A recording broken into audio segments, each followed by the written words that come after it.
Hello friends, welcome to રજવાડી kitchen. આજે આપણે બનાવશું વરસાદની સિઝનમાં ખાવાની મજા પડે તેવા ટેસ્ટી અને મસાલેદાર દાળવડા। આ દાળવડા બહારથી ક્રિસ્પી અને અંદરથી એકદમ સોફ્ટ બને છે અને બનાવવા પણ એકદમ આસાન છે। જો રેસીપી ગમે તો મારી ચેનલને જરૂરથી સબસ્ક્રાઈબ કરજો।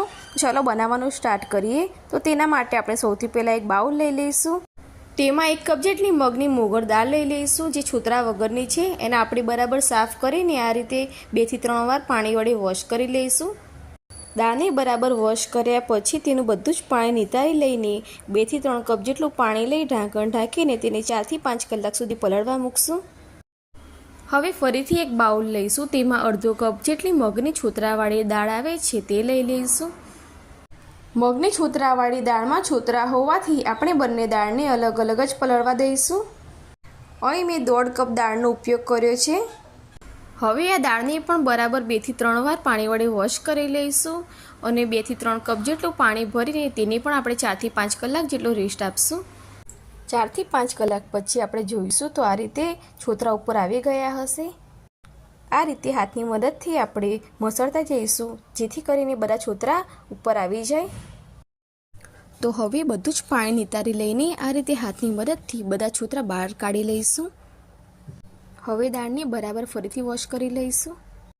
બંને દાળને બરાબર વોશ કર્યા પછી જે પણ એક્સ્ટ્રા પાણી હોય તેને આ રીતે બરાબર નિતારી લઈશું। ધ્યાનમાં રાખવું કે દાળ વાટતી વખતે આપણે બિલકુલ પાણીનો ઉપયોગ કરવાનો નથી। હવે દાળને આપણે મિક્સર જારમાં લઈ લઈશું। મિક્સરમાં આ રીતે જે મોટું જાર આવે છે તેમાં મગની દાળ અને મગની મોગર દાળ બંને થોડી થોડી કરીને પીસી લેવાની છે। ધ્યાનમાં રાખવાનું કે આપણે અડધું મિક્સર જાર ભરાય તેટલી જ દાળ લેવાની, જેથી આ દાળ સરખી રીતે પીસાઈ પણ જાય અને તેનું જે કરકરું ટેક્સચર છે તે પણ જળવાય।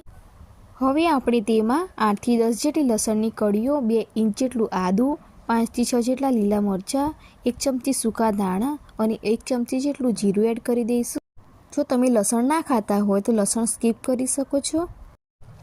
મિક્સરને આપણે એકસાથે ચાલુ નથી રાખવાનું, પણ તેની ચાલુ બંધ પ્રોસેસ કરીને દાળની અધકચરી જ વાટવાની છે, તો જ આપણા દાળવડા ક્રિસ્પી બનશે।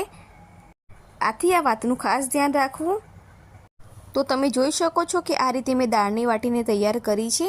તમે એનું ટેક્સચર જોશો તો આ રીતે કરકરું હશે, જેનાથી દાળવડા ક્રિસ્પી બને છે। આથી આને વાટવામાં આ વાતનું ખાસ ધ્યાન રાખવું।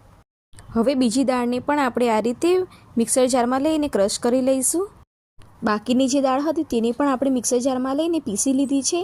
તો હવે બંને દાળને મિક્સ કરીને આપણે એક વાસણમાં લઈ લઈશું।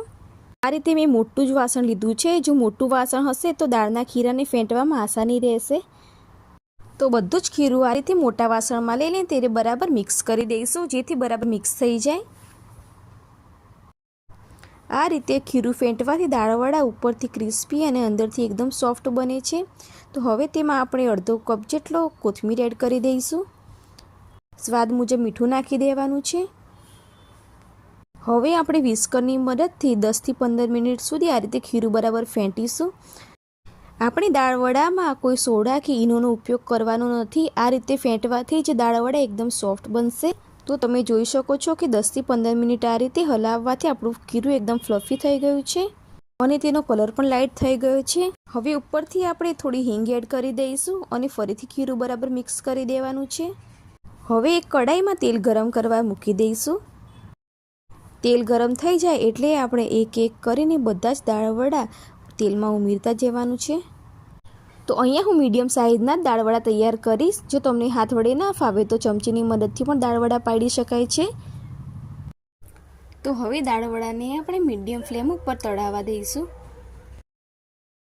આ રીતે આપણે કડાઈમાં સમાય એટલા દાળવડા ઉમેરશું અને જારાની મદદથી ફેરવતા રહીશું।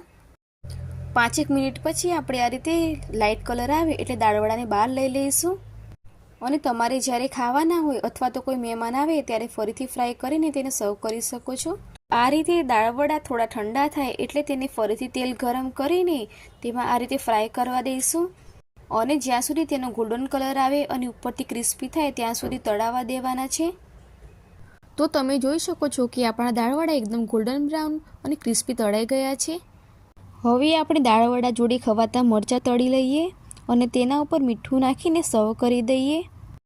તો તૈયાર છે બજાર જેવા જ એકદમ ક્રિસ્પી અને ટેસ્ટી દાળવડા. જોતાં જ ખાવાનું મન થઈ જાય તેવા આ દાળવડા બન્યા છે. આ વરસાદની સિઝનમાં ડુંગળી અને મરચાં સાથે આ દાળવડા એકવાર ઘરે જરૂરથી બનાવજો.